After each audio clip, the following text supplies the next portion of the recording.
আসসালামু আলাইকুম সম্মানিত ভিউয়ার্স, আশা করি সকলে ভালো আছেন। আজ আমার বাবার দ্বিতীয় মৃত্যুবার্ষিকী, এর জন্য একটা ছোটোখাটো মিলাদের আয়োজন করলাম। এই আয়োজনের পরিবারের সকল মিলে কাজকর্ম করব। আমাদের আরও সাহায্য করবে দুইজন, তারা হলেন একজন আমার মামা আর ছোটো ভাই, তারা দুইজনই আর আমি মিলে সকালে গিয়েছিলাম বাজার করতে। বাজার থেকে 10 কেজি ব্রয়লার মুরগি আর 10 কেজি পোলাওর চাউল ও পেঁয়াজ মরিচ মশলা কিনলাম। আমাদের এই মিলাদের দোয়া হবে আসরের নামাজের পরে। এখন আমাদের হাতে অনেক সময় আছে, কারণ আমরা বাজার করেছি সকাল 10টার দিকে। যেহেতু আমার বাবার মৃত্যুবার্ষিকী শুক্রবার পড়ছে, তাই আমরা জুমার নামাজ পড়ে এসে রান্না বান্না করব। এতে সময় 2 থেকে 3 ঘন্টা লাগবে, আর এরপরে আসরের আজান হয়ে যাবে। আমরা 20 থেকে 25 জন হাফেজ ও মুন্সি দাওয়াত করেছি। সবাই আমার বাবার জন্য দোয়া করবেন, আল্লাহ যেন আমার বাবাকে তার সমস্ত গুনাহ ক্ষমা করে দেয় এবং জান্নাত দান করে। আর এই দুনিয়াতে থেকে যাদের বাবা মা চলে গেছে, শুধু তারাই বুঝে বাবা মার হারানো কষ্ট কতখানি। বাবা মা ব্যতীত দুনিয়াতে যত লোকই থাকুক, কিন্তু সবাই স্বার্থ খুঁজবে, আর বাবা মা কোনো স্বার্থ ছাড়াই সন্তানকে ভালোবাসবে। তাই আমরা সন্তানরা সবসময় বাবা মাকে সম্মান করব এবং ভালোবাসবো। যাদের বাবা মা এখনো দুনিয়াতে আছে, তারাই বাবা মাকে মন থেকে ভালোবাসেন, এদের কথা মেনে চলেন। তা না হইলে সন্তানদের ভবিষ্যৎ খুব খারাপ হবে। আমি ছোট মানুষ মানুষ কাউকে জ্ঞান দিচ্ছি না, এটাই বাস্তব। বন্ধুরা, দেখতে থাকুন আমাদের রান্নাটা কেমন হয়।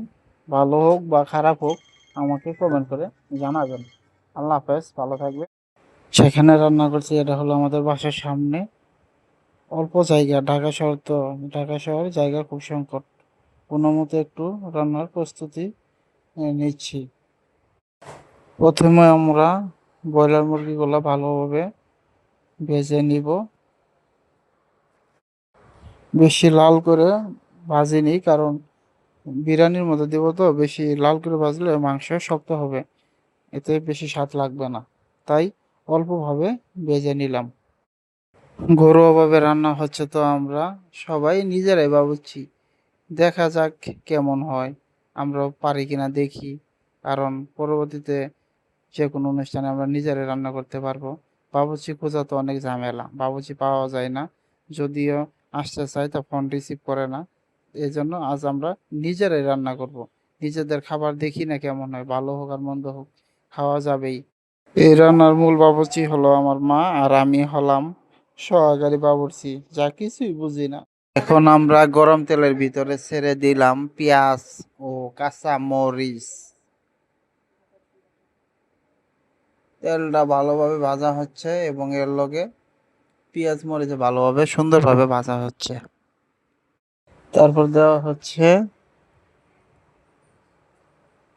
হলুদ মরিচ ও গরম মশলা।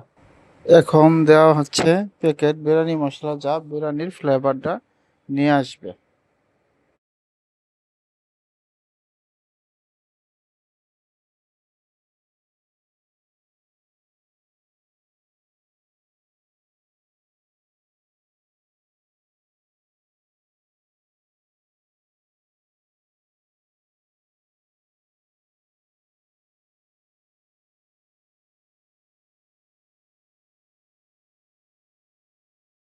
আমাদের রান্না প্রায় শেষের দিকে। এখন ভালোভাবে চাউলটা ধুয়ে পাতিলে দিয়ে দিব, আর কিছুক্ষণের মধ্যেই আমাদের বিরিয়ানিটা প্রায় হয়ে যাবে। আপনারা সবাই দেখতে থাকেন। আমরা এখন ভালোভাবে একটু নাড়াচাড়া করে দিব, তা না হলে নিচে পুড়ে যাওয়ার সম্ভাবনা থাকে। এই জন্য একটু বেশিক্ষণ নাড়াচাড়া করতে হবে, যেন নিচে না লেগে যায়, পাতিলের নিচে না লেগে যায়।